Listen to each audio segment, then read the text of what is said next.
Hey everybody, welcome to Gunner Podcast SA. We are here on the Mzansi Gunners Podcast, the second one for September. We have some familiar faces back with us, and we have a new face joining us in Eugene. So the familiar faces are Renai and Ryan, R squared. Thank you for joining us, gents. I know Renai is not happy right now. I can see from his facial expression. There's a smile. Nice, there's a smile. Okay. So I know in the WhatsApp group he wasn't happy, so I can't wait to hear from you. And then Andisa is joining us later as well. He's just driving, so we'll hear from him in a bit. I think let's sink our teeth into the game we've just watched, because that is the agenda. We said we'd talk about that. I knew we'd be either very happy or very annoyed about the game. So it seems like it's the latter. So let's talk about the game. Let's start with you, Ryan. What did you think about the game? I thought, obviously, there's always some positives that you have to take from it. There was when the guys were walking out, there was an intensity which I liked. It was the kind of thing you used to see when we used to play United back in the day, around the Invincibles era. There was just an intensity and intention about the guys, which was great. I personally think the Trossard start surprised me a little bit. I know obviously he performed with the assist and goal in the Champions League, but I thought, hey, how you doing, man?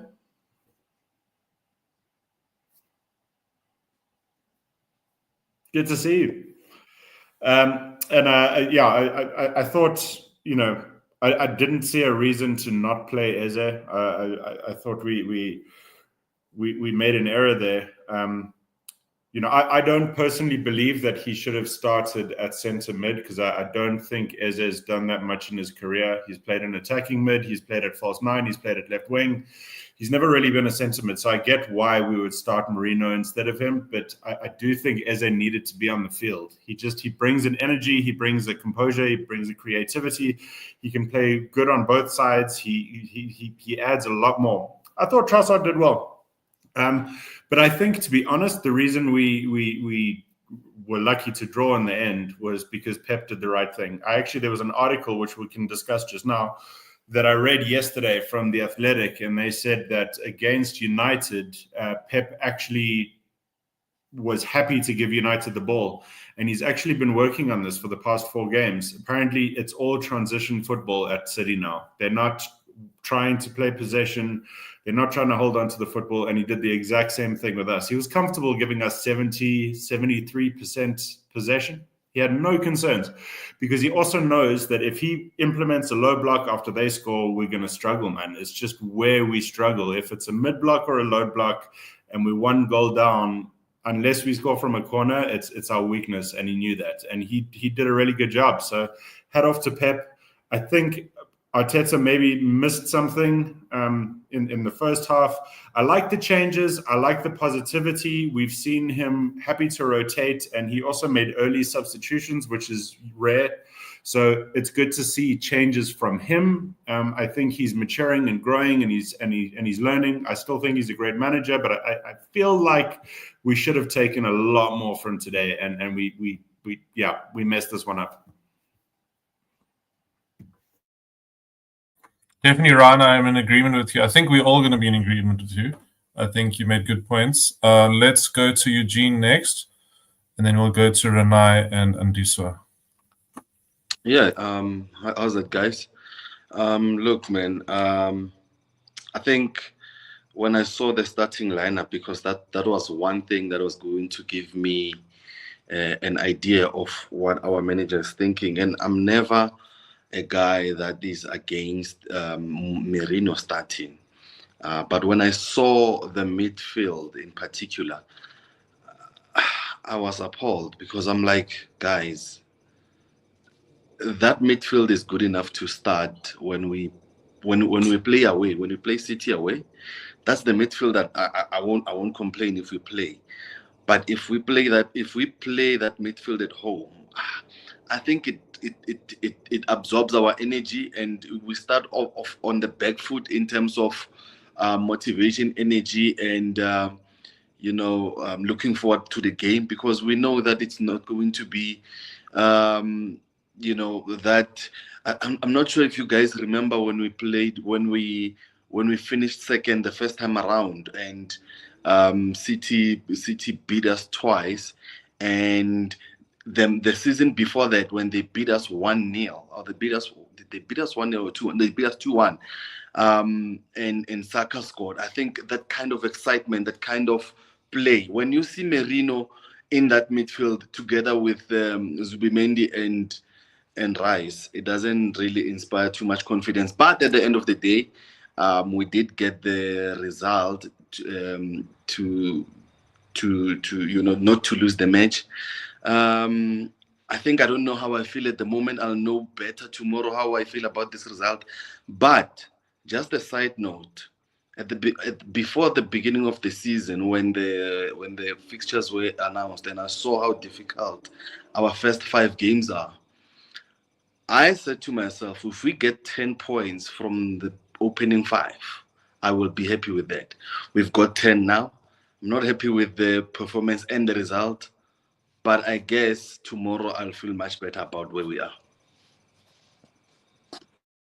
Yeah, bro, I think that's a good point about the opening fixtures. I think I also felt the same way about our opening fixtures. I think it's just like, for me, we could have got 15 out of 15 with the way Liverpool were playing before we faced them, and then being negative against them. And I understand that that's away. Like, away from home, you can be more pragmatic. But what I think is just frustrating me and a lot of the other fans is the being negative at home. I think that is something that it's just strange. It just like doesn't make sense when you've got, and that's where, like, in the past when we didn't have the squad, we didn't have the players. I understand you do pragmatic things, but now we have the squad, we have the players. We should have done a lot more and been a lot more creative and a lot more positive. So let's go to Renai. He's got a wuss face. Let's let him unpack his emotions and his frustrations.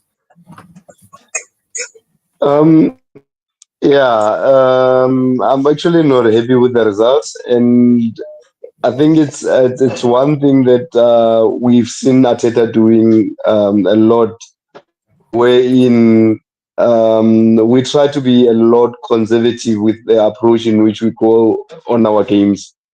Um, Last season, there was a time where Odegaard was injured, wherein everyone was asking themselves as to why is Waneri not playing that role or given minutes to play with in that role. We are in the same situation where we've got Eze, who could have played from the onset. We had a situation where in the entire first half, what we were doing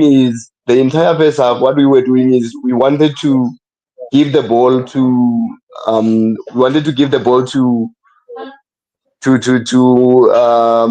Madueke and hope that he could do something with the ball, but that was not working out because that was the only hope that we had into our attack. I don't understand as to why he kept Trossard into the game for as long as he had, because the sensible thing to do when Saka went in, I was thinking maybe we'll take Madueke to the left and then allow Saka to be another attacking option.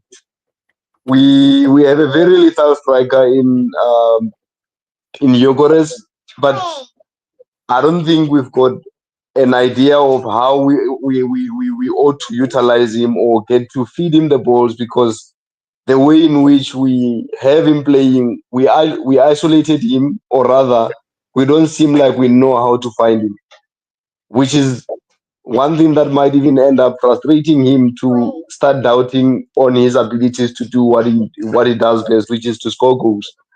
So Yeah. I think Arteta tend to overcomplicate things. I think if we can just try and get the easier things right and get to have identity in how we are approaching our games, I don't understand as to why do we approach the games like we do now. Because if you look into the City team that we've played so far, or rather the current City, the reason why Pep is playing like this is he doesn't have a De Bruyne who would dictate play and be able to pick those pockets with passes. And he's happy not to have the ball because De Bruyne was a difference maker in ensuring that while they are on position, they can do something with the ball. But on our side, I don't think we were well prepared, or rather, Arteta was well prepared, or maybe he underestimated how City will approach the game. Yeah, no, I agree, bro. I want to come to Andiswa now, and then I'll show us the stats for the game. Yeah, Andiswa, I can see you better now, much better. Thank you for checking my message. You must come to the light, bro. Can you can see me clearly now, right? Yeah, I can see you clearly now. Okay, perfect. How's the chance? Hope you guys are good. For me, bro, this game, I think I wanted to win, bro, right? And I think intent is everything, bro. Like, if you see how the squad that he started off with, it didn't give me confidence that he was going for a win, right? And I think my biggest problem with Arteta is that he's proactive. He's reactive, not proactive, right? Because I guarantee you, bro, he starts Eze in the 10. We win the game, bro. City were nowhere to be seen when Eze came on, when Saka came on. But I think Eze was like the game changer, right? So I think for me, I'm grateful we got a draw, but I'm not happy because I feel like even the Liverpool game, we should have won that game. Even today, I feel like we should have won that game as well. If he was just a little bit more positive. So yeah, that's my thoughts on today's game. No, bro, I'm in agreement. I think it's basically what everyone is saying. We're saying the same thing. So I think let's try and talk about something a bit different because we've kind of said the same thing, everyone. So let me bring up the stats. Just want to share my screen. So it's down here, I think. Yeah, share screen. So I just want to bring up the stats from Twitter from Scott Willis. I don't know if any of you guys follow Scott Willis. He's very good. Yeah, Scott Willis, share. Okay, can you see that, guys? Guys, can you see this? Can you see the? Okay, so can you see how City? I don't know if you know about the field tilt. It's like how much in the opposition's area of the field you are, or the other team is in our area. Can you see City were hardly in our area, but they scored on a break, and it's a common thing for Arsenal because we will have a team score from a low XG and from one of their only opportunities in the game. And that's pissing me off that this happens like to us so often where teams will have 2 shots and score from 1 shot out of 2. Or they will have like City had 30-something% possession. So let's check the possession. This is the zones, pitch control. I don't think he's got the possession stats out yet. I'll just look later on. But as you can see, Arsenal, it was more touches by zone. We were actually a little bit in the center, it seems, but because of the 82% by the center circle, but not enough in this zone, which is zone 14. This by we're 56%. That's where you need to get more touches, and that's where Eze works his magic, and that's where he scores a lot of his goals, especially in this zone over here. So yeah, anyway, let's try and talk. Let's talk about our good point, our goal. Eze's pass was amazing, and then the let me stop sharing the screen. How do I do that? Stop sharing. Can I make a point on that quickly? Just what you were showing us there, because it was quite interesting. Yeah. Do you want me to bring it back? No, you don't need to. It's just about Pep Guardiola, and what's fascinating about what he's done recently is that, you know, he obviously started out tiki-taka and he like dominated the world with his possession football. And then he went to an inverted fullback and even an inverted center back, and he played like a really high aggressive press, and he educated the world on that system. And now he's abandoned all of that to play this counter-attacking football, and he's like happy to relinquish possession and just do whatever he wants, and change his system completely. And firstly, it shows the genius that is Pep Guardiola, and I don't think we give him enough credit for it. You know, everyone talks about the money he spent, but he's actually a genius. But it also shows that he's constantly innovating and changing. And he's actually stolen a few things from Arteta this season, apparently. Like he's hired a set pieces coach, a third one, actually.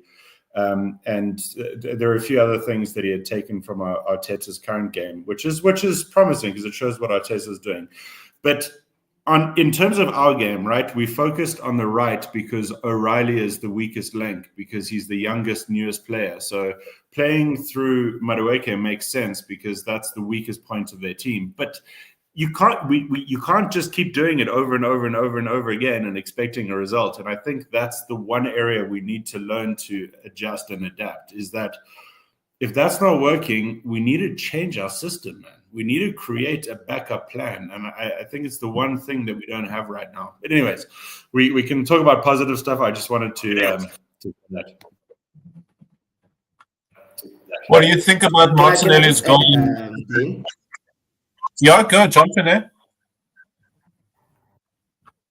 No, I'm just saying, like, I think you're spot on, bro. Like, can you hear me? Can you guys hear me? Yeah, I can hear you. Yeah, all good.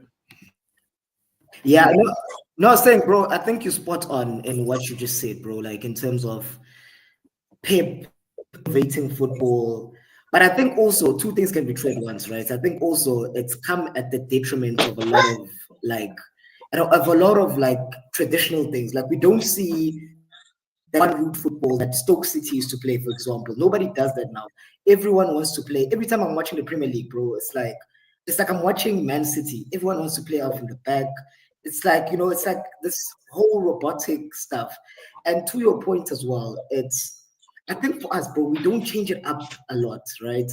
And it links back to the point that I was saying that I don't doubt that Arteta is a good coach, but my biggest frustration with him is that he is very reactive. He waits for something to go wrong and then he'll change it. Yeah, I just wanted to add on to that. But yeah, I thought you were spot on that one, bro. Yeah, that was a good point, Ron. Thanks. Eugene, we haven't heard from you for a while. What did you think about Martinelli's goal? Firstly, the quality, and then Eze's pass, the quality. Yeah, what I liked about the whole thing was that it came from deep in, and it came in one time when City kind of pushed up, because the whole time they were playing a low block, and we were just throwing balls in the air, and they were just heading them out, and we couldn't create anything. But the one time when they tried to push their defense up, that's the one time when Eze showed his quality and Martinelli did a run. And the one thing about that run is that I had a lot of praise being given to Pep Guardiola for, you know, the kind of invention or the change that he keeps on bringing to the game.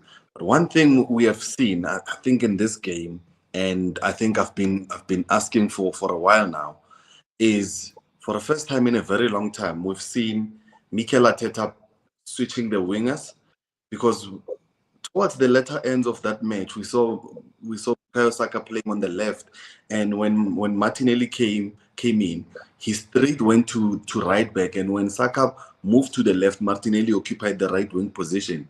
And that is something that I think, you know, teams have, you know, looked at us and they were like, we're one-dimensional, because we'll always have a left-footed player on the right, a right-footed player on the left. But that one time when we had them, you know, vice versa, it produced a goal, you know, because Gvardiol wasn't thinking that Bukayo Saka would make that.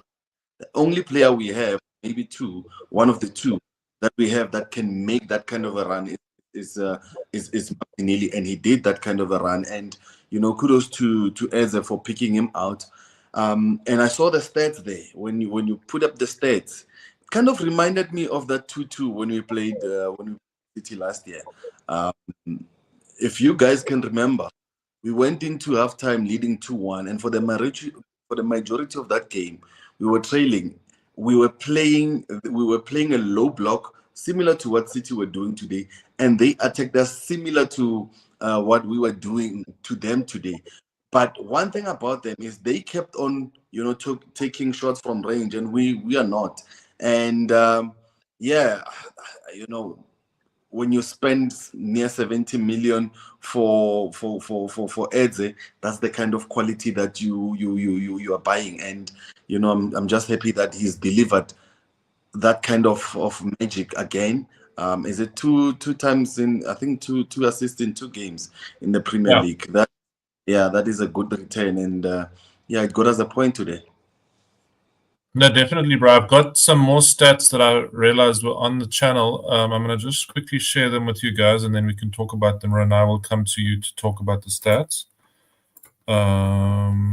Share screen. And then this one. Share. Okay, check out here, guys. So XG is 0.8 for us, 0.7 for them. We had 12 shots. They had 5. They had 4 open play shots. We had 8. We had 67% possession. That is crazy. I've never seen that against City other than that other one game. I think it was the 1-0 game that we had a lot of possession when we beat them 1-0 with Martinelli's deflected shot. I think it was that game. Field tilt, we were in their half most of the time. Final third entries, 64-30. Expected threat created, I don't know what that is, but 2.9 and 0.8. Deep touches sounds very sexual, but 48-11. Zone 14 is that one just above the penalty, above that semicircle, the D. Then progressive passes 25-12. They had more dribbles than us. And interceptions were equal. Blocked passes, they had less than us. So very interesting. And I just want to look at the other. So that's the XG where the shots were taken. I mean, they could have doubled the lead if Haaland had passed to Foden. They could have been 2-0 up.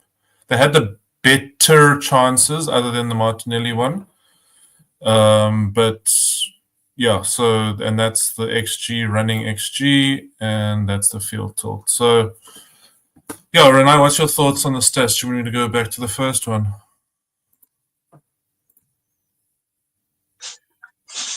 The stats, if you look into the stats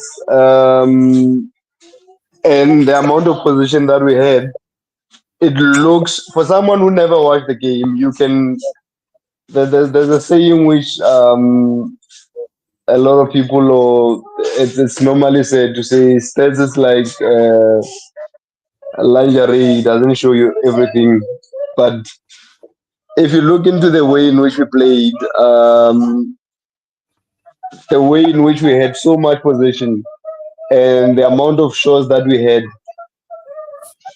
it does show that we could have done a lot more with the game, but we were not. And one of the frustrations that I have with us is that as much as we have people who can take shots outside of the box, we don't seem like we have the desire to attempt long range shots. I mean, we've seen a lot of goals that we've been scoring from outside of the box, but for some reason we lack the appetite to attempt from those positions. And I think that could be another way in which we can be able to unlock certain games, especially games like this one, where whenever we have a rise, we know Rice can be able to pull those triggers from outside of the box. We've seen Zubi also scored a very nice one outside of the box. So I think we need to normalize. I don't know, maybe is it a thing wherein Arteta want the game to be approached wherein they need to score a typical perfect Arsenal goal, or is it something that is being frowned upon to try outside of the box? But I think that's one dimension that we need to bring into our game in order for us to be able to get results. I mean, I'm sure there could be one or two ways of getting the results that we need to get, but I think that's one thing that we are lacking a lot. As much as we are having most touches inside the opposition box, we don't seem like we cause a lot of threat, even though there are touches that are in the opposition box. So, in terms of how those positions looks, or rather than those numbers, they look good. But if you are watching the game, we hardly seem like we are causing any specific threat as far as our offense is concerned. I agree, bro. Just we can't hear you too nicely. The background noise is a bit much. But yeah, we did catch most of what you said.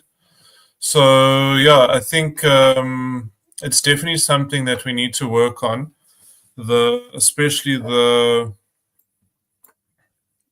shots from distance. I mean, as you said, we have Zubamendi, we have Rice, and Eze also can score from distance. He scores crackers from distance. So we're going to face a lot of low and mid blocks, and Pep mid blocked us in the first half, and then when he got the goal, he low blocked us. So, yeah, I wonder what the narrative will be like in the media. Will it be like Pep Guardiola scores a goal and and low blocks Arteta the whole game, or do you think it's going to be something else? I'm sure it'll be something else. I'm sure they won't mention that he hardly had any possession and all of that. But anyway, so let's go on. And we can come back to the game, but I think we could talk about this game for long and not get to the rest of the agenda. Let's talk about something more positive, which was the Athletic Bilbao game. Because we've already spent about 27 minutes on this first game.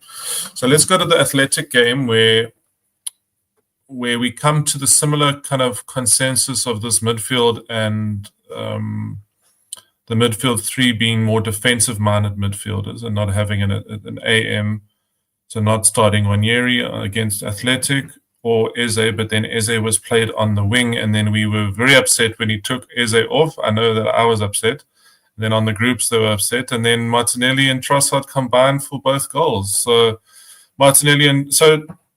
Trossard is a weird one because he didn't have a good first half today, but his second half was excellent. He actually had a really good second half. And then Trossard had a really good second half against, when he came on as a sub. And then he came on as a sub and assisted against Forest as well. So Trossard is playing well, but then when we needed him to play well in the first half, he didn't play well. So it's a weird one. But let's just go back to Martinelli firstly. And how good is Martinelli when he's central? Central Martinelli is way better than wing Martinelli. Central Martinelli against tired defenders, second half against a relatively mid-block to high line, I think Martinelli could unlock a lot of games if Gyökeres has been inefficient. I would play Martinelli centre forward, bring Eze or Nani or Trossard, even when Jesus is fit, play Jesus on the wing. There's options now for us to not rely on, because Gyökeres didn't have a good game, but he also wasn't getting. There was a moment where Marino was in the first half. Marino then played Nani through when he could have played Gyökeres through. So that was a frustrating moment, and then Nani kind of went out. And but we're going back to the City game. Let's talk about athletics. So, Pratisha's got a comment here. Yes, so Trossard doesn't play well when he starts games. He works better as a sub. I agree. I think in 23-24 he did play well as a starter, but in 22-23 and last season he was better as a sub. I agree. So let's talk. Who would like to talk about the Athletic game? Ryan, go for it.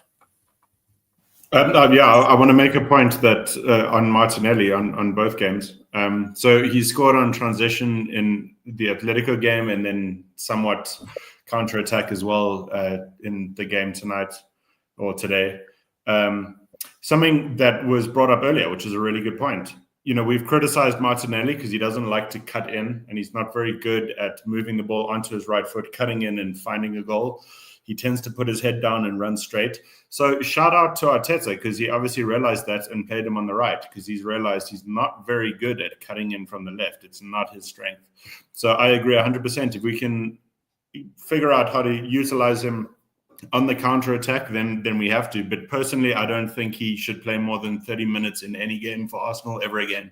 I think he's an impact player and that's it. I don't think he should start ever again. And I think he should play either on the right or straight through the middle, as you've just said. And he should come on when people are tired and he scores counter-attacking goals. I think Trossard offers more. I really do. I think he actually, despite the fact that he had a bad first half, he creates a lot more. His head's up. He's making passes. He has more of an impact on the game. If we're going to play Eze through the middle, then I would rather have Trossard on the left. But honestly, if Saka's fit, maybe we throw Madueke on the left. Let's see what we can do. Let's change it up. It's exciting. The Bilbao thing was evidence to me that we have this really exciting, as Arteta calls them, finishers in the team, guys who can come in and finish the game off. And we just need to figure out who needs to start, who needs to play where, and how we need to do it. But yeah. It's that the left wing's been a problem, but it's looking more promising now. It's looking better than it was, in my opinion, because I think I would start Trossard, Eze, or Madueke on the left, and then I would only rely on Martinelli for the end of the game. That's my thought. What do you guys think? Yeah, that's good, bro. I think let's come to Andis, where we haven't heard from him for a while. No, I agree, bro. I think on Martinelli is a tricky one, bro, because like I backed this guy for the longest of time as well, right? Because I feel like he's been played in the wrong position. Like when he first came in, remember when he first came in Arsenal, his very first season. I don't know if you guys remember that Liverpool game where he scored like a cracker header, right? He was. You could clearly see that this guy's a striker, bro. He's not a winger, right? And you can see his good attributes are that he can make runs. With Martinelli, he just doesn't need, when you give him time to think, that's the problem, right? Where you feed him and you get him to run, I think that's when he's at his best, right? So I think that's how we should be utilizing him. In terms of the Athletic Bilbao game, I feel like that game, bro, was literally a cut copy of today. Just that we won that game, but we didn't lose that game. I think my biggest frustration with that game, bro, was that that lineup, when I see Marino, Rice, Zubamendi, I instantly think that we are draw. Mentality, bro, like that. The ring. I'm sure if I'm feeling this way as a fan, bro, I'm sure that the players as well look at each other. I'm sure Eze was like literally talking to other players and be like, why is he playing Marino and I'm on the bench? So those types of things, bro, it's like, as I say, with Arteta, bro, it's purely a mentality thing. I believe that we have a good enough squad to win a Champions League, we have a good enough squad to win a Premier League. But it's just Arteta's mentality is to shit, bro. I think he has PTSD from that season where we bottled the league 22-23, where he's more on his shell now, but he needs to let the players play. Like, also, like, not everyone has to defend, bro. Like Eze, I don't want to be seeing Eze going back and tracking back, going and defending, unless we are 1-0 up and we lost 10 minutes of the game. So I think it's a culmination of a lot of things. But that Athletic Bilbao game was literally cut, copy, paste, literally what we saw today. You can see that this team needs a 10. When we have a proper 10, we are at our best. I promise you, if he starts Eze next week at Newcastle, I promise you we'll win that game convincingly. Eugene, do you have something to say? Yeah, say something. Yeah, go for it.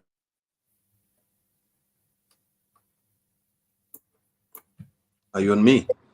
Yeah, you open your mouth and look like you're about to speak, and then I think you were maybe yawning. No, yeah. No, you know, I think maybe what I think maybe we're using the wrong term. I don't think the the midfield that includes Rice, Merino, and Zubimendi is defensive. I think it's more about control. I think he's so obsessed with control, um, hence he's saying people are finishers, because he wants to control the majority of the game in the midfield, control the midfield, have the majority of the ball as we saw today, and then bring on the finishers as he did in the Athletic Bilbao match and today. And I think even though that works fine midweek against the Bilbao, but in matches where you're gonna concede, because I think he does trust the defense so much. That's why he's like, okay, maybe if I control the midfield for the majority of the game and bring on the finishers, I'm sure and I know that my defense is unlikely to concede.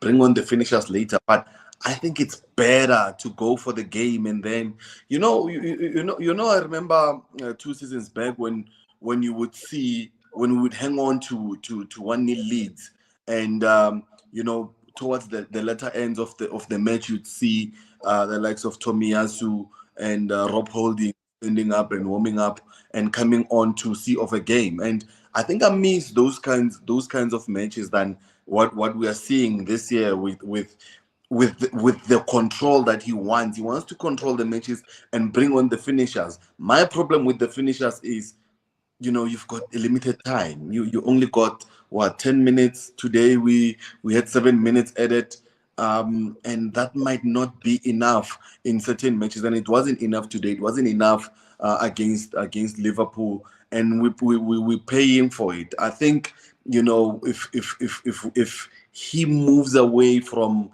control, and I'll go back to what you guys were saying about shots from range. I remember with shots from range that when we played City last year, I think Thomas Partey scored with a shot from range that took a deflection. I think Nwaneri scored also with a shot from range. When we played Liverpool, when they took a 2-goal lead against us, I think it was the captain, Martin Odegaard, who took a shot from range that was saved onto the post, and Mikel Merino, who is not a defensive player. He is not a defensive player. He's there as a midfielder to help us control the match. But on that day, he was playing as a number 9. And when the shot came off the post, he was there to finish it off. And those are the kinds of things that can happen when you take risks. And I think what we are seeing this year is that we are going into the mold of controlling matches rather than going for matches. And I don't think I like that. And I think so far that is the evidence we see. I think even if in that match where we won 5-0, I think it was against was it against Leeds or Burnley or one of the two. Leeds, I yeah. think it was Leeds. Yeah, in that match, I wasn't impressed with our performance. I think we scored. Gyökeres made his own goal, and there was a penalty. I'm not really convinced about this control thing. It's not negative. It's just not as attacking as we would like, or maybe as attacking as Liverpool is. No, that's a good point, bro. It is a control thing. I think he's actually mentioned that in press conferences before. And I actually think that, what is the point that I was going to make now? I think that the thing with him, you're right, he has that PTSD from, well, someone else said this, he has the PTSD from 22, 23. I think it was Andiso that said it. And that season I was talking to Andiso earlier on WhatsApp, and I said that season we conceded like 37 or something goals. So he's got PTSD about something he's already fixed. Like, you fix the defense because the defense doesn't have, and Andiso mentioned it in the private chat, Rob Holding gives him PTSD, the name Rob Holding.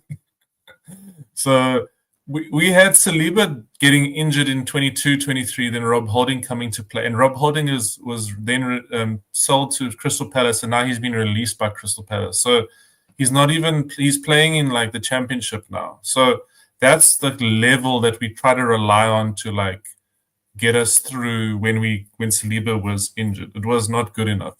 So Kiwior should have played then, in hindsight. Now he's got this like PTSD against certain teams, and that's what I'm struggling with. Is that we have the best defense in the league for 2 seasons. Okay, so rely on your defenders, rely on your midfield to be good enough to recover, even if we do concede 1 goal, that we're going to have a good enough attack to win games. So it's like that mindset of not wanting to lose, but instead of wanting to win. And I know we've spoken about that a lot in the pod already, but I think that's what's the frustrating part, is that it's more like a mentality thing than anything. I have a theory on it. Can I tell you my theory quickly before we move on to the next point? So today, Pep played a 4-5-1, right? But it was laid out like a 4-1-4-1. So he had Rodri at holding midfielder, and then he played 2 centre mids in with Bernardo and Reinders. And we also played 2 centre mids and a holding midfielder. And the reason we do that is because not many teams play at 10 anymore, just because it leaves you super vulnerable. And the only way we can play Eze at 10 is if we play a double pivot. But if we play a double pivot, we can't invert the fullback. And the reason our defense is so good is because we invert the fullback and we smother teams. So it's very hard for them to come back at us. One of the points that was made in the previous game was how hard it is to play against us. It was the Bilbao coach, Valverde. He was saying it's so hard to play against us because we press so aggressively that it's so hard to recover that teams don't know what to do on attack because we like smother them. And I think Arteta's scared that if we play a 10 and a double pivot and we don't invert the fullbacks, then we will be exposed. The only team that's currently playing a proper 10 is Liverpool, and they concede like no one's business. So if we can make sure we're going to score 3 goals a game, then we can do it. We can drop our system and change it up completely. But I don't think Arteta is confident that we can do that. I'm not saying it's right. I think that's where I'm coming from. That's a very good point, bro. I think I was also thinking about that. I was also thinking, why don't we play double pivots and have 2 flying fullbacks? The thing is, like, Calafiori's got the pace to get back, and so does Timber. I don't know. I just feel like I agree with what you're saying, but I don't think we're going to go and all of a sudden be shipping 40 goals if we play with a 10. I feel like I agree with what you're saying, but I also disagree. So I'm being contradictory. What does anyone? Renai, we haven't heard from you. I agree as well. Renai, we haven't heard from you for a while. What do you think about but you know what it is? Yeah, and Andisa? Yeah, go for it. No, sorry. So I'm going to say this thing quickly, but I'm saying, you know what it is, bro, with Arteta's whole thing, bro, is about overloads in the midfield, particularly because that's where he can control. Like if you look, it looks great when it comes off because against Real Madrid, that's the prime example of like it working. Because Marino, most people don't realize Marino was like, he wasn't a striker, but I think it was like a 9.5 because Marino used to do that thing where he used to drop into the field, and then we have like all of a sudden we have 5 players in the midfield because we have that inverting, Skilly's inverting, and we just crowd the midfield so much, right? But now the problem now becomes in when you have the ball, what do you do with it? Because the players that are crowding the box, you're asking them to do things that they can't do. Like Marino's not a creative player, so it's unfair to ask Marino to pick out a pass because he's just not that player. Rice as well is not a creative player. Rice is a ball progressor. He gives the player that gives the assist to score. You get what I'm saying? So that's the whole problem, bro. My philosophy is that defense is good. Train the defense, coach the defense, but don't coach the attack. Leave the attack to do what it's supposed to do. Because you can't really coach attacking. You can set up a structure, but you can't coach a player to get through. Like, for example, you can't coach Saka to say you need to beat your man every single time, because that's impractical. He needs to have that discernment to say, okay, I'm going to take him on. Now it's time to pass it back. So that's just, I think, what he should find the balance. Once he finds that balance, we will be unstoppable. Yeah, that's a good point. Renai, let's come to you, and then we'll come to you, Dayne. We just needed to come to Renai there. What's your thoughts on the double pivot option? And I think it will give us a bit of balance, and also allow us to be a little bit more creative than we are. For an example, let's look into I'd say the team that we are going against the title is Liverpool. So we have a much more stable defense than they do. But what they seem to rely a lot on is their goal scoring prowess. They can get scored, but they know that they will get a goal. Whatever the case it might be, they will find a way in which they can score the goal. But the way in which we approach our games, we don't seem like we have a way in which we can get the goals, or rather, we've got an identity that we follow on in order for us to get the goals.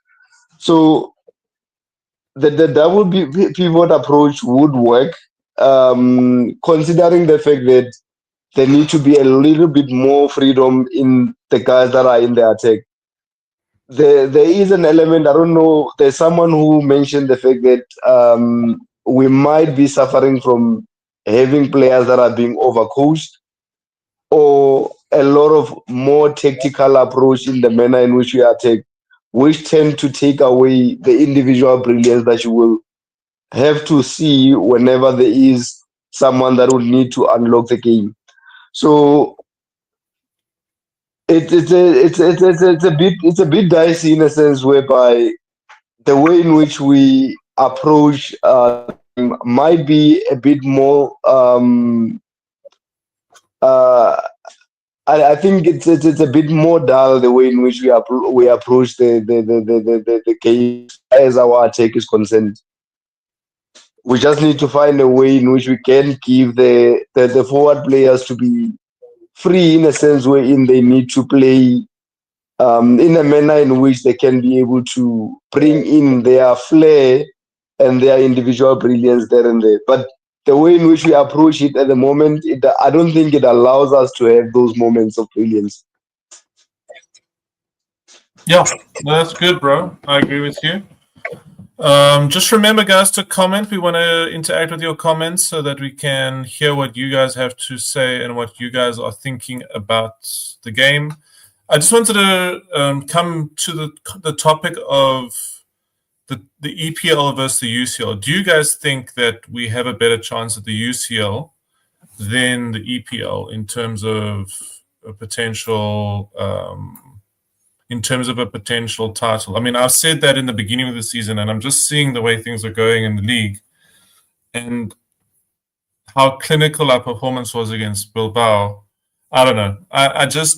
When I saw our fixtures, I just feel like I had this gut feeling we're gonna chow Bayern Munich, even though they did well against Chelsea. So maybe let's go on to that. Let's what else was on the schedule here? Then let's talk about the record that came up with Arteta's European record, the last 25 games. I just want to get it on Transfermarkt. So anyone just want to have one more comment, and then I'll just get up his record in Europe, which has been very good lately. Just final comment on the double pivot thingy. I think, I know he's our player of the month, Calafiori. I think we are trying to invert with the wrong player here. I think he's so good defensively, he's so good going forward, but I don't think he's that guy when it comes to inverting. I think he's very good at stepping. But I think, when we played Skelly there, and even when we played Zinchenko there for that role of inverting. I think because it gives you creativity wise, I think Skelly is better because there was so many passes that Skelly would do. I think that he would feed to Gyökeres and would make him a lethal striker that he is. I think I think we are doing the inverting with the wrong player. So now that point, my point supports the double pivot because I think one guy did say now that if we play a double pivot, then that means you are blocking out the inverting, and I think I'm in support of that. If you play a double pivot and then allow Calafiori to do the overlap, that will also allow Martinelli to, if we play him on the left, to be free of the left, to be able to occupy spaces in the box, and I think that would be something that can play to our advantage. But only if we keep Calafiori there. If we are not going for the double pivot, I believe that the best player to play on the left back is Miles Lewis Skelly because he can unlock defenses when it comes to low blocks like we saw today. Yeah, that's I agree with you, man. 100%. Yeah, I think Calafiori's been unbelievable, but I agree. I don't think he's the best option for an inverted fullback. Yeah, really good point, man. Yeah. Oh, I can't find the stat, but I'll get it now. Anyone? It was something along the lines of Arteta's he's conceded the third least goals since he's been in the Champions League. So this is since 23-24 season. And then there's a stat about how he's got the third or the fourth most points per game in the Champions League in the same period. So yeah, it's very interesting. What's your thoughts on? Did anyone see those stats from Transfermarkt? Yeah, I saw them. I saw the stats, and even today when I was listening to I think obviously we were watching the game. In the beginning of the game, the commentator did say that if you took the stats, the points, the total points from 3 seasons back between us and City, they only beat us with 1 point. But in that time, they've won so many titles and we've won nothing. And the same goes into the Champions League. And I'll go back to your question earlier that what do we think that we're gonna win, or do we have a better squad for the Champions League or for the league? I think we've got a better squad for the league than for the Champions League, because I think Champions League is not about the squad. Champions League is about moments. Champions League is about magical players that can just change the game. That's why look at Madrid when they win the Champions League. They don't have the best squad, but they just win it. I think in terms of the league, if you look at the Liverpool squad, the starting 11 is fine, but the bench is not as strong.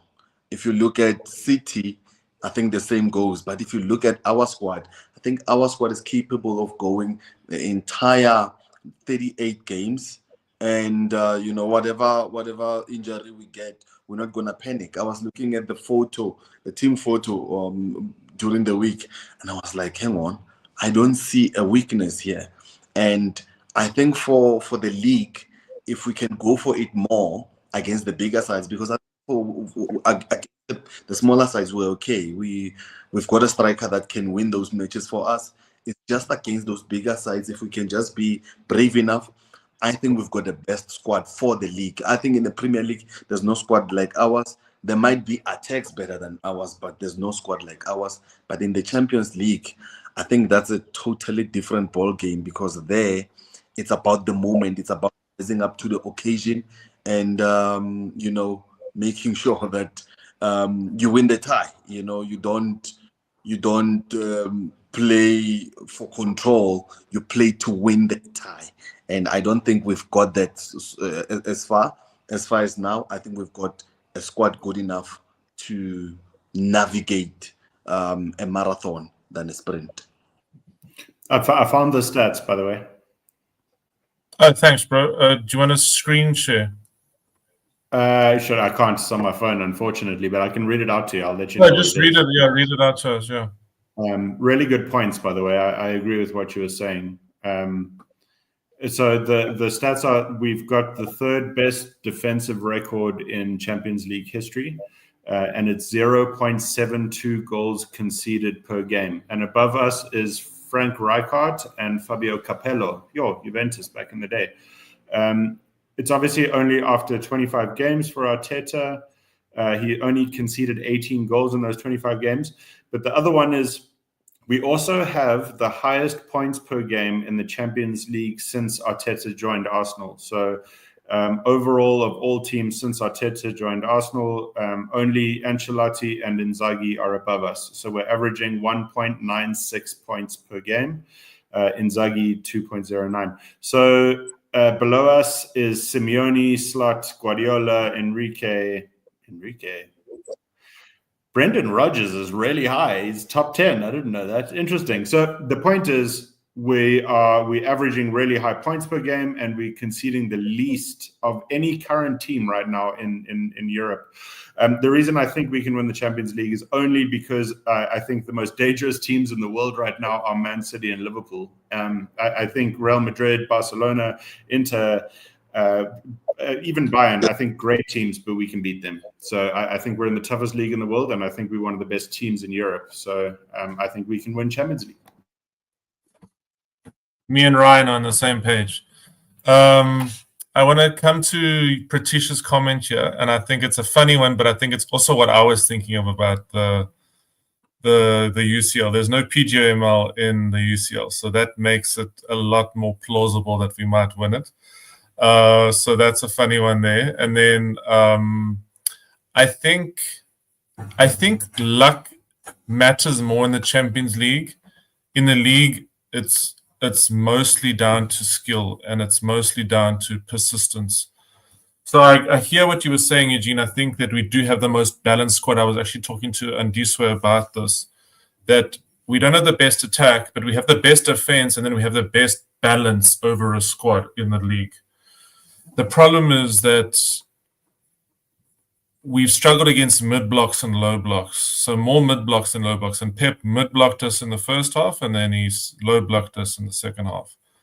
And I just feel like we chowed City last year 5-1 because they played a high line. And every team that plays a high line against us, we chow. So I think like even the top 6 teams are now not going to play a high line against us. So we need to figure out ways to get around a mid block. And my stress is that I think like in the Champions League, more teams play a high line, more teams play. The only teams that you're going to get low blocks is the Italian teams. And I think there's more space to play with. That's why I think that we could do well in the Champions League. That's just my theory, guys. But let's see what Sepo says here. He says, in the UCL, players have more time on the ball. So I agree. There's actually a whole bunch of comments that have come in recently. So let's just go through some of them. Lewis Kelly also played in midfield in his development. That's why he's good at inverting. I agree. And he's very press resistant on the ball. But the thing is, Calafiori has been playing so well. So we've just got to figure out, like, how do we get... I would even play Miles in Marino's position because he's good at being press resistant and he can pick those passes. So we've got a squad with so many options now, and I think it's also like going to test Arteta in a new way because now there's so many options. In the past, there was less options, so there was less to do. Now there's so many options. We can play Eze at centre mid, attacking mid, left wing. We can play Noni at right wing, left wing. You can play Saka at right wing, and I even wouldn't mind seeing him more centrally, like a false 9, like the way he popped up against Real Madrid in that central position and scored that chip goal.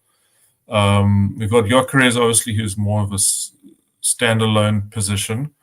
But I think like Calafiori can play left back, left centre back.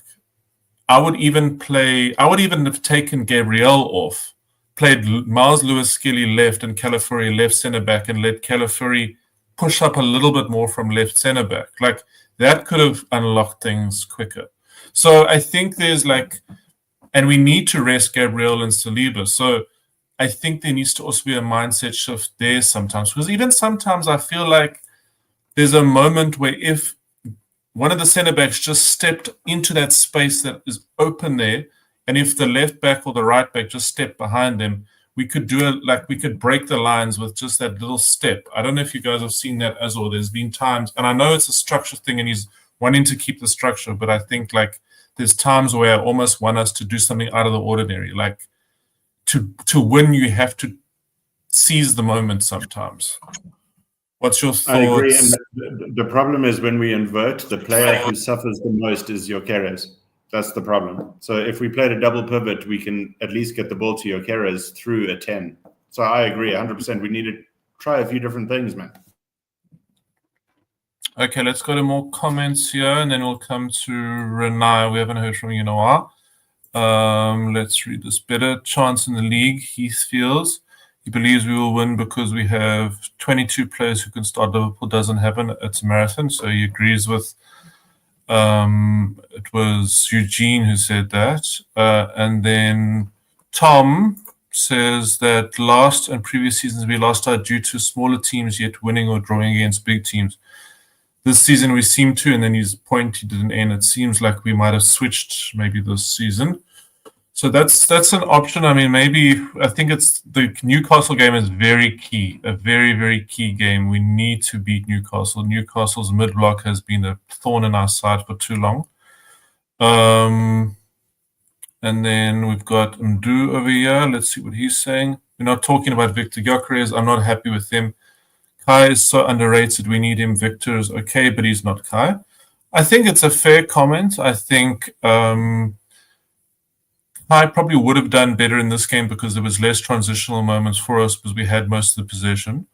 But he's injured, so what can we do? If he's injured, then we play Marino more at centre forward because Marino has actually played much better for Arsenal as a centre forward than in midfield, which is the crazy thing to process, is that we've had more good Marino moments as a centre forward than as a left centre mid or as a right centre mid.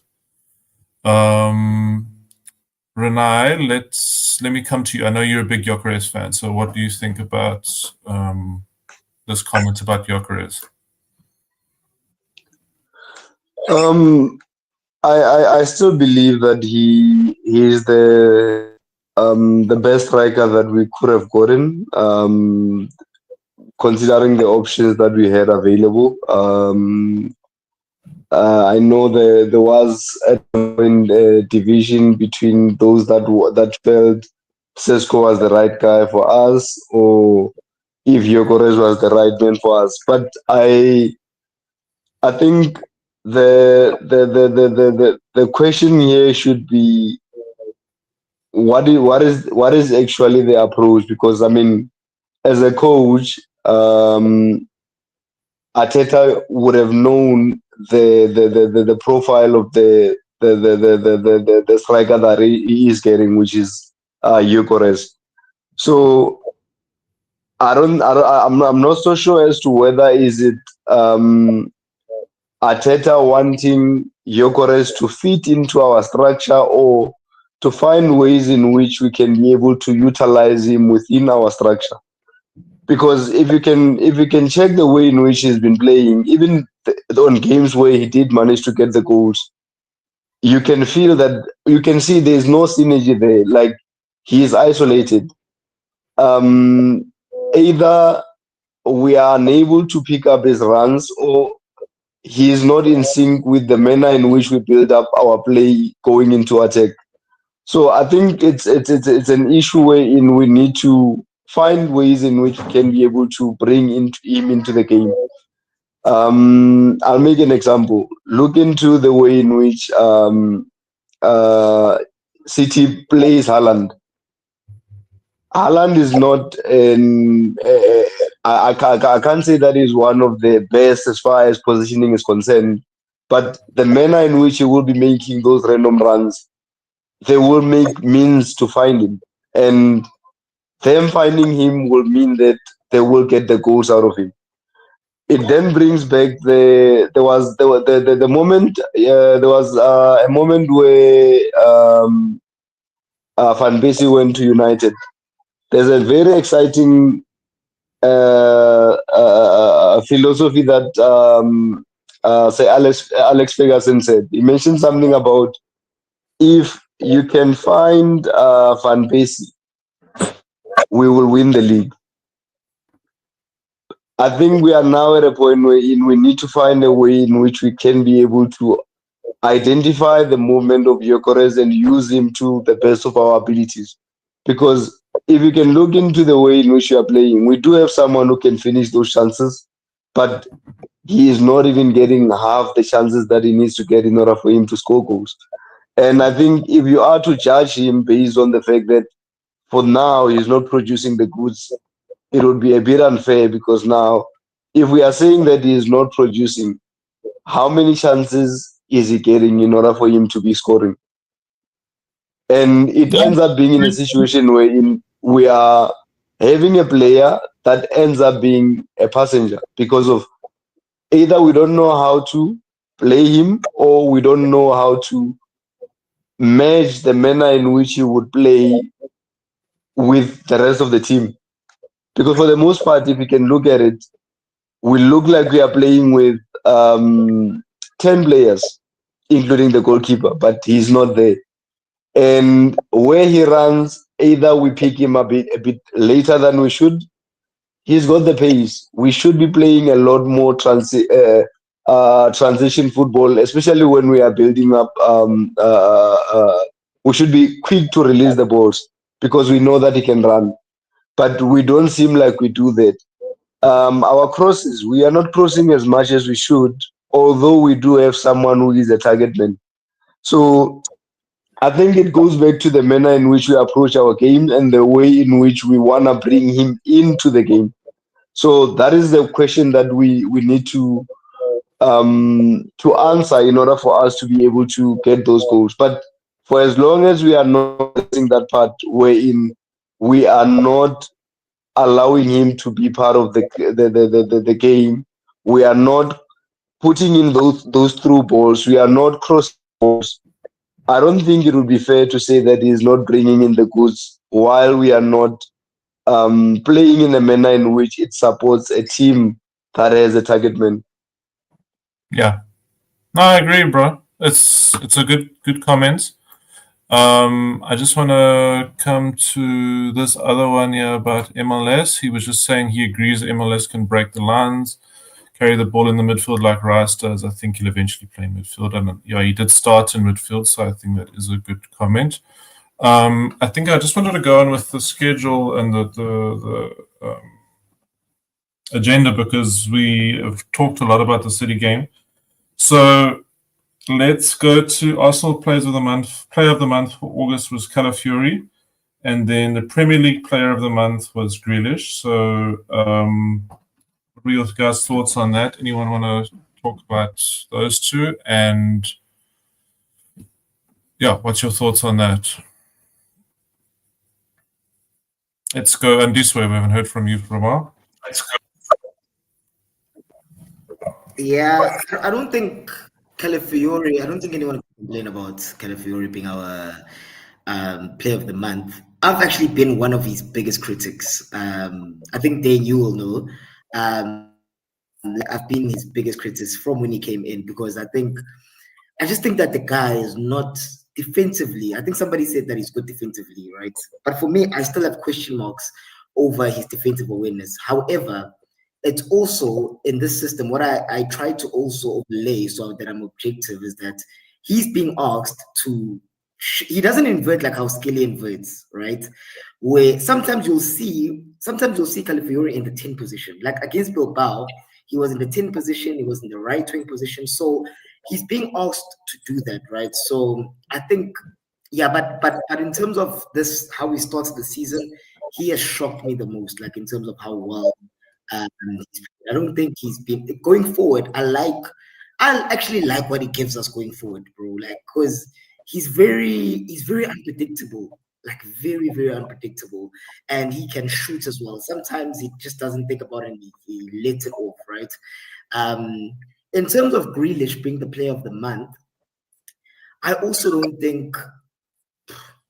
I think it's fair, bro. Like I think it's fair. I've watched Everton, although I think yesterday he had a decent-ish game, but I think Grealish he's been a good player for them for the last month. So yeah, I was surprised though that he won it. I thought that was going to go to Haaland, to be honest. But yeah, I quite like Grealish as a player. I think he's a top player.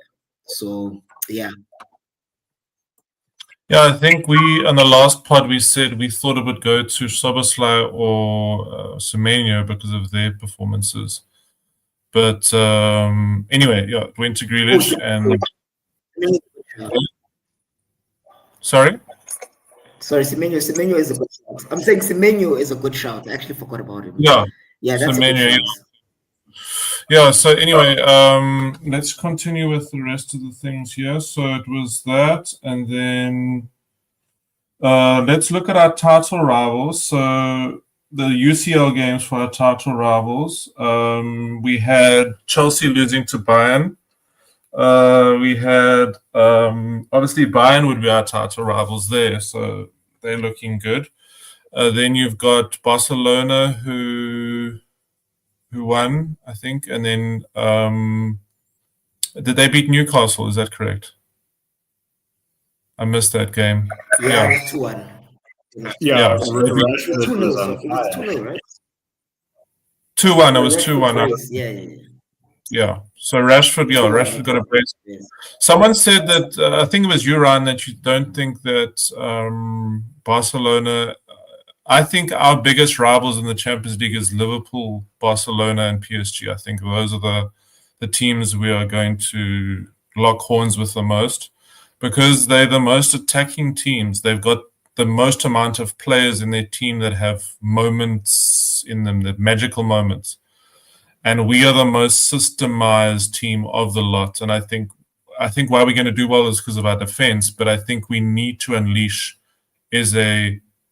Wanyeri, all of these moments players. Saka also had a good game when he came on today. We haven't talked about him much, but he did play well.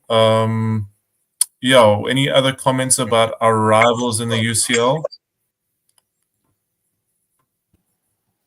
No, I think that's fair. I think PSG's a very big challenge for us because I think Enrique figured us out quite well in the previous game. We did make a mistake with our own voting, which is where we conceded, which was frustrating. Just on Grealish, it's funny because Grealish has been phenomenal for Everton, but they've kind of let him play and he's not playing in a system, right? So now Grealish is killing it. And a lot of people, when they talk about Arsenal, say, just let the players play, let the players play. Everton are not going to challenge for the title, man. So you can't just let the players play. You know what I mean? No, that's a fair point. I mean, he did that at Villa, and Villa were relegated when he was playing the play. So, yeah. And then he won the league when he was in a system at City. So he won the treble when he was in a system at City. So it's so complex, this thing. It's not simple. Eugene, what's your thoughts on our... Yeah, and you go for it. Sorry, I don't mean to divert us, right? But I just wanted to ask a question, like to the panel. Would you guys play Odegaard in the 10 when he comes back and play Eze on the left? Yeah, I would. I would because... Do you guys know? Go for that. No. Sorry. Yeah, continue. You go first. That's fine. I would because I feel like Odegaard leads our press. So I think that's where I don't know if Eze has learned our press yet. I think like Eze has the better creativity, but he's comfortable on the left, and he created that goal for Gyökeres on the left. So I would basically basically place Odegaard for 60 minutes or 70 minutes in the 10 and then Eze the last 20 minutes and kind of just bring more of Eze in the 10 in big games. But I think it's just like our start of the season has just been so tough with the fixtures that we had, and then we got Newcastle next.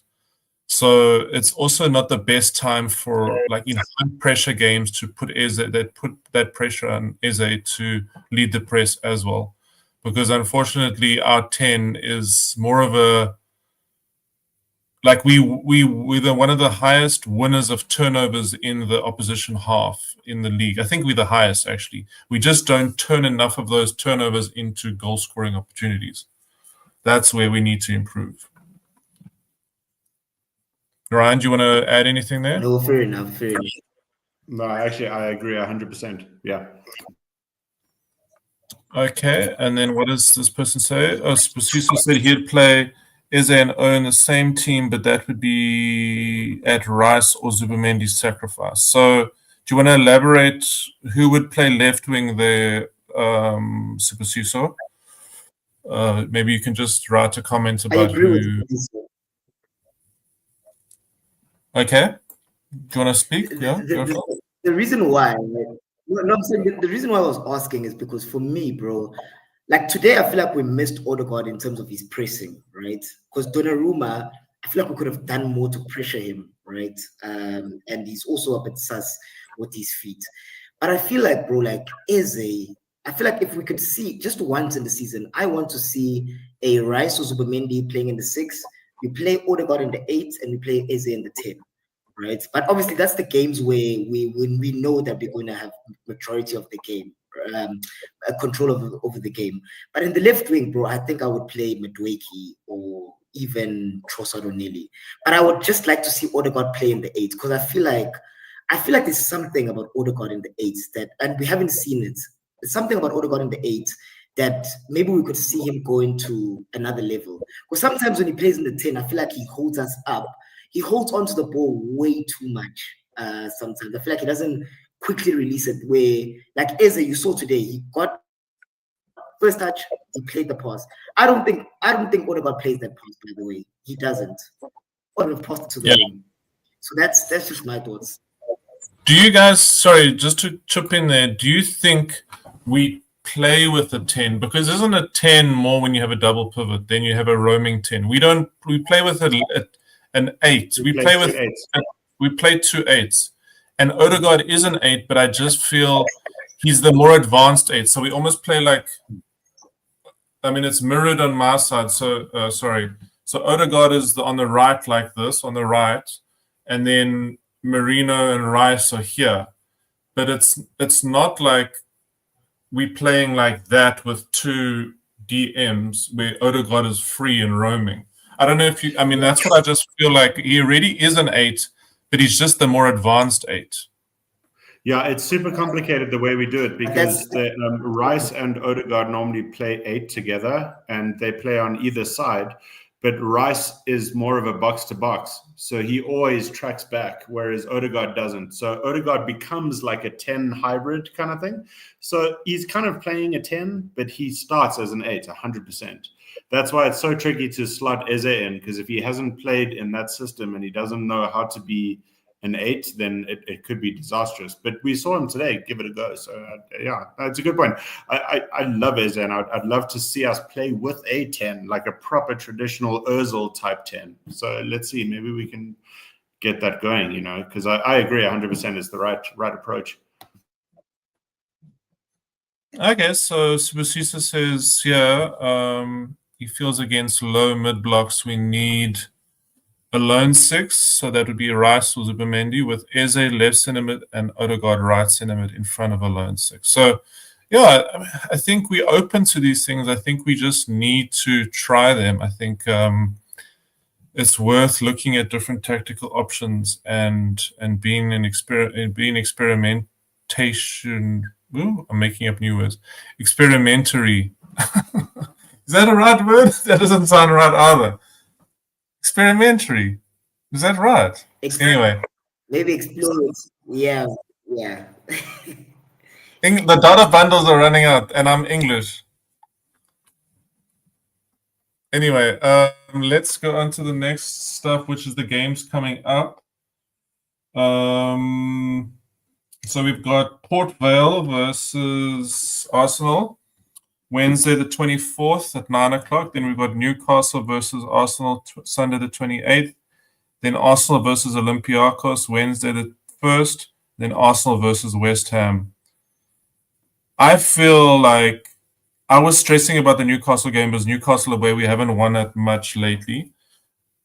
But the way that we didn't win against Liverpool and City, I feel like we need to do something different against Newcastle. And I would like to see us play much more attacking football against Newcastle because I think we need to risk it for the biscuit. I know it's a silly saying, but yeah, Renai, what's your thoughts? We haven't heard from Renai and Eugene for a while. Let's hear from you now for those games coming up. What are your thoughts? Yeah, I think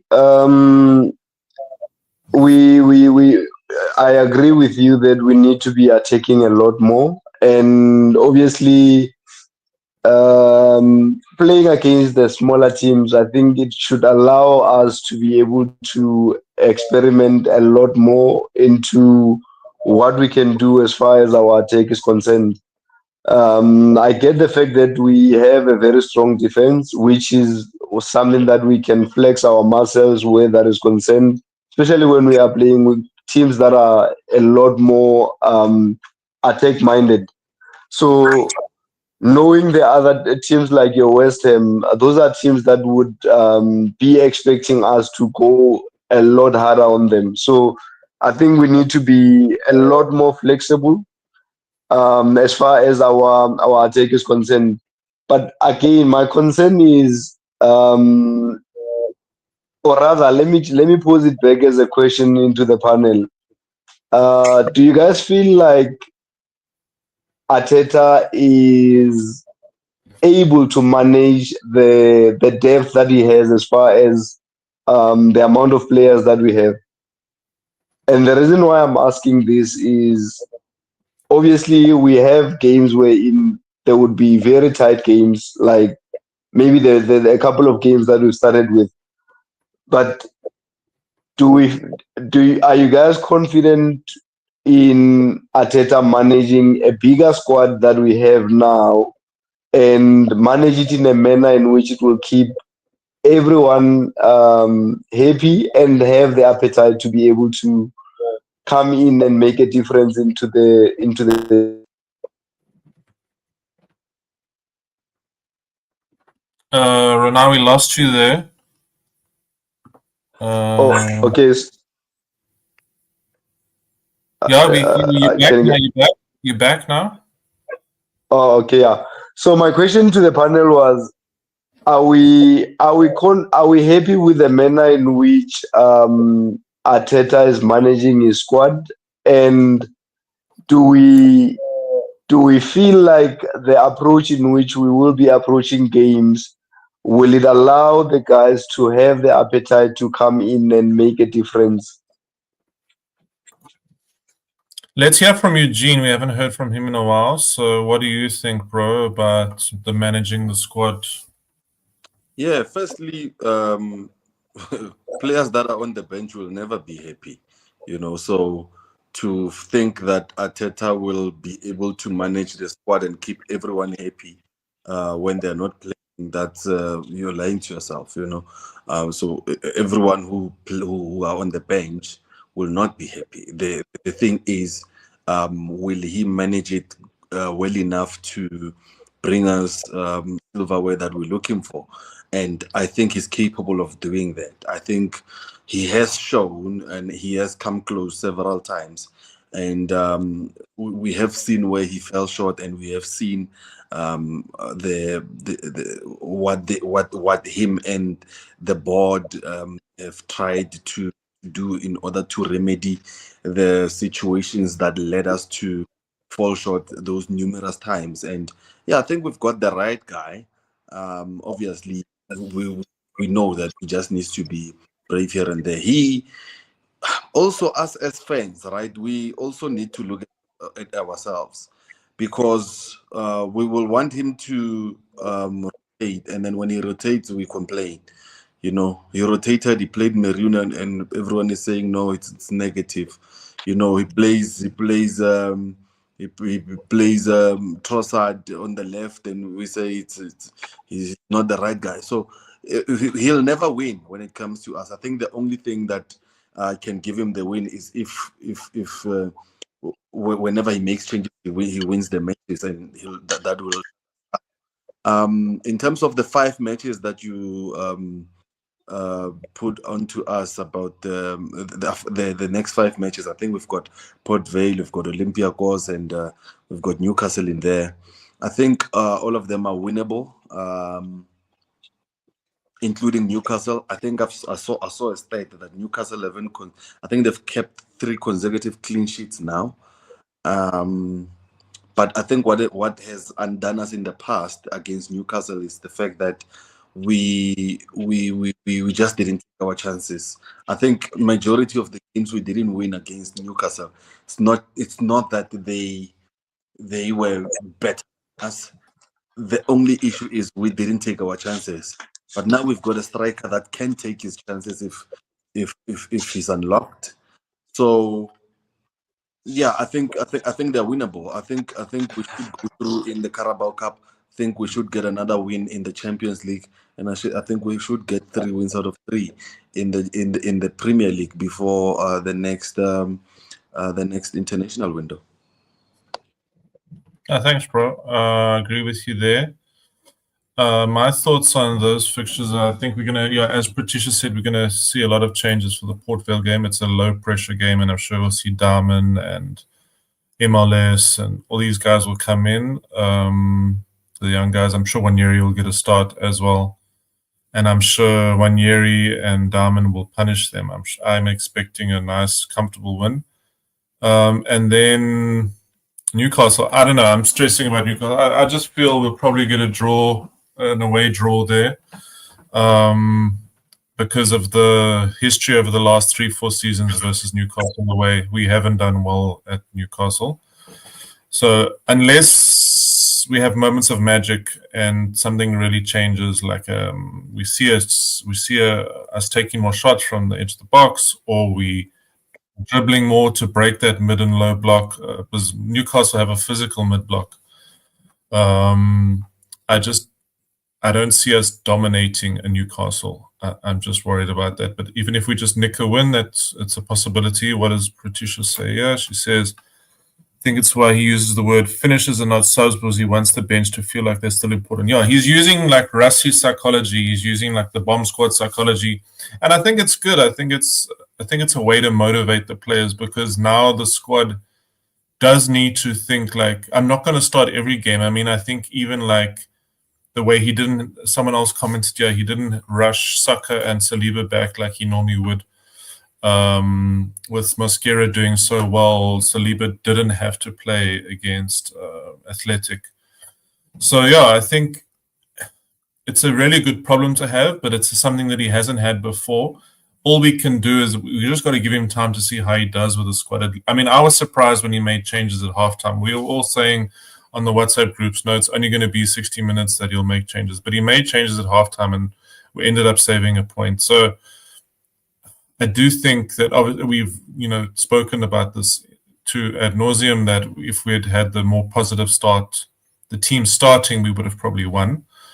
But at least he did make changes at halftime. So it looks like he is learning, because the predictability of the changes at 60 minutes and then 70 minutes was very predictable. It was just like, yeah, it's going to happen this way, X, Y, Z. And if we, the fans, know, that means the managers who know much more. Yeah, okay. Then someone, Andila, do you want to just talk about, in the private chat, you said Dayne scored for the under 21s, because he'll probably feature against Port Vale.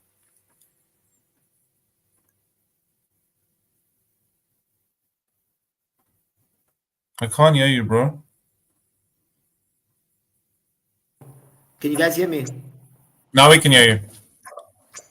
Can you guys hear me?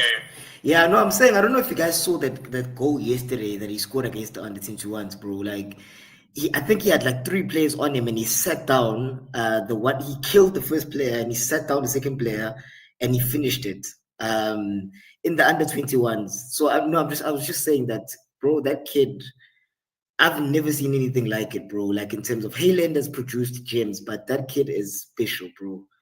I'm telling you, like this, and I don't want to go too overboard, but whenever I see him play, bro, it reminds me of when like Yamin Yamal came up, like how he was. Obviously, we have to be smart about how we integrate him into the squad, but he needs to be getting minutes, even in the Prem. Like the last 10 minutes, last 5 minutes, maybe if you're playing against the lower sides, put him in.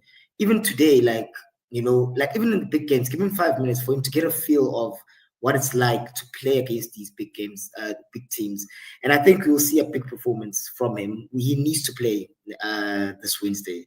I think if he plays, you'll see a big performance from him. But that kid is special, man.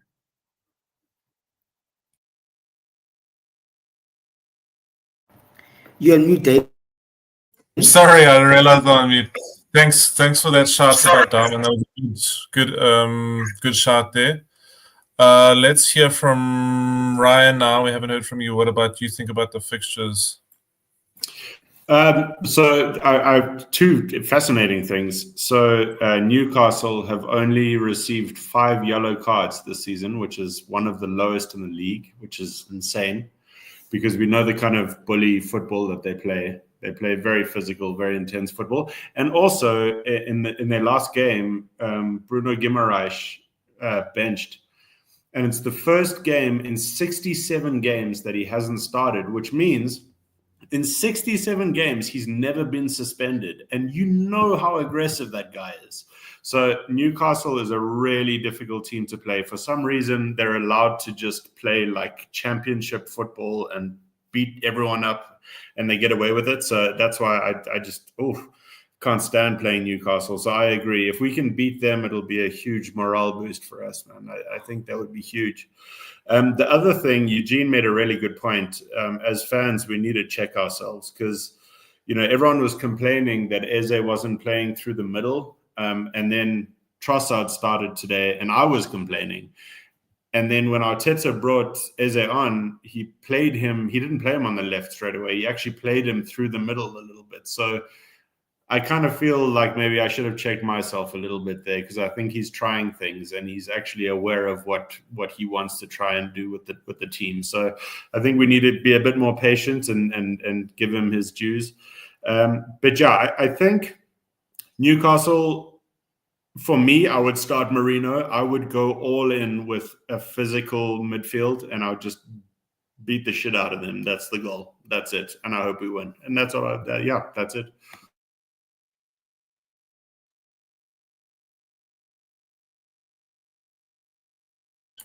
That's a good point, bro.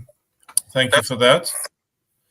I'm gonna be crude, but I can't stop myself. Max and Aina scored yesterday. Couldn't resist.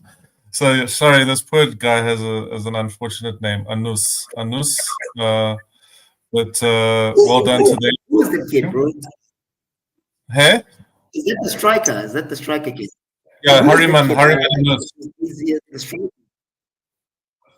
Yeah, he's also quite young, I think. He's a striker. I think he's 17, but he's playing for the under-21s as well. Yeah. So let's go. I think it's the kid. Andiswa and Eugene, let's just hear your predictions because we did our predictions last week. I think I read out other guys' predictions who weren't here. What's your thoughts on, as we end the show because we're over time, what's your thoughts on who will win the League, Champions League, FA Cup, and League Cup? And then who will place 1 to 8 and then in relegation for the last 3 spots? I know that's a bit of like on the spot, but I did message on the group about it. I don't know if you guys saw. Oh, okay. I think in terms of the Premier League, it's going to be us. I think we've got enough for that. The Champions League, I think it's going to Spain. I think it's going back to Spain, and I think it's gonna go to Real Madrid. Mbappe has to deliver it. I think he's gonna deliver it for the first time. And then in terms of relegation in the Premier League, that's a good one. Oof. I think Sunderland are looking very, very good. I don't think they're gonna go down. Yeah. I think Burnley will go down. I think Wolves will go down. Yeah. The third one, I think the third one will be someone who's already been who was already in the Premier League last year. And I'm looking at the Brentfords. Yeah, they're not really Yeah, inspiring. Brentford, they lost a lot of players, hey, and they lost their manager. So I'm worried about Brentford. I really like Brentford, but I'm worried about them going down. Yeah, they looked terrible against Fulham. Yo, they were not good. Yeah, so I think Burnley, Wolves and Brentford. I think I'm more on the Burnley and Wolves. Not too sure about Brentford, but yeah.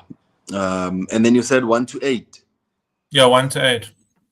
Yeah, I think United are making it into the top 8. So it's gonna be us, Liverpool, City, Chelsea, Newcastle, Brighton, Palace, and United. Oh, no Spurs. You think they belong in the toilet, eh? Which team are you talking about? I don't know this. Okay, Andiso, your turn, bro.